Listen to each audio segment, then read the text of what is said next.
full sets of grandparents that I had, she was easily my favorite of those four.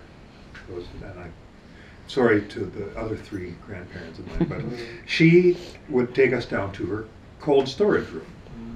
Now, there was no promise of quarters from that, but there was always something great that came out of that cold storage room. And to this day, I wish I had one like it. A cold storage room? A cold storage room. I wish my grandmother was still there to provide for it as well. But it's the plums that made me think of it, because she used to can plums and make the Mennonite preserved fruit soup, plumamousse, you know, and there was always something good that came out of there. So, and she died in 2001, just after 9/11, actually, and she was a tiny, tiny little old woman by that time, but a remarkable pioneer woman as well. You know? So that was really something. And what was her name?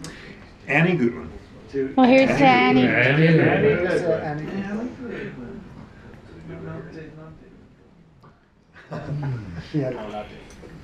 Well, I've got a little story about my brother's father-in-law, Jim Hermas, who just passed away in Melfort at the age of 87, and he was called the Dutchman. And he and his wife, when they were in Holland, they remember the planes going back and forth. These are Allied planes right over top of their houses, or not houses, where they were standing, because they didn't have houses, they were destroyed. And he often talked about how this was so noisy, and when they came to Saskatoon, or to Saskatchewan, they actually cleaned out a chicken coop and lived in that for several months, I would think, or years. And that was really incredible. And he told me a story when I visited him a few months ago about how his brother was in the underground, and the Nazis knew this, or knew something. So they had actually brought all the family out against the wall, and they were about to execute them when the brother-in-law somehow got the underground to save them by killing the people there. So it's an incredible story, and from them coming over to Canada, they had how many children? 7 children? It's a large family, and just an incredible amount, and the value of their farm is in the millions, because they're hardworking people. They don't know what rest is. And it's just an incredible thing. So next week we're going to his funeral. And yes, there will be sad times, but it will just be a remarkable time to think about his life. So I'd like to toast Jim.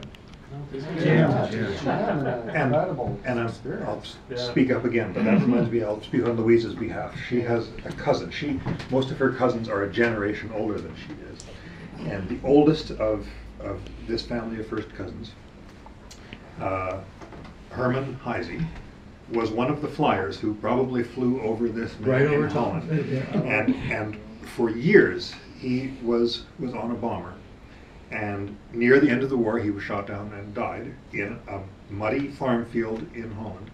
And there's a street named for him at the Dundurn base, and people have gone to his gravesite in Holland, and he's one of those that the Dutch, hold a candle for. Yeah, that's right. Absolutely. Yeah, it's a remarkable experience. So what's his name? Herman Heisey. Herman.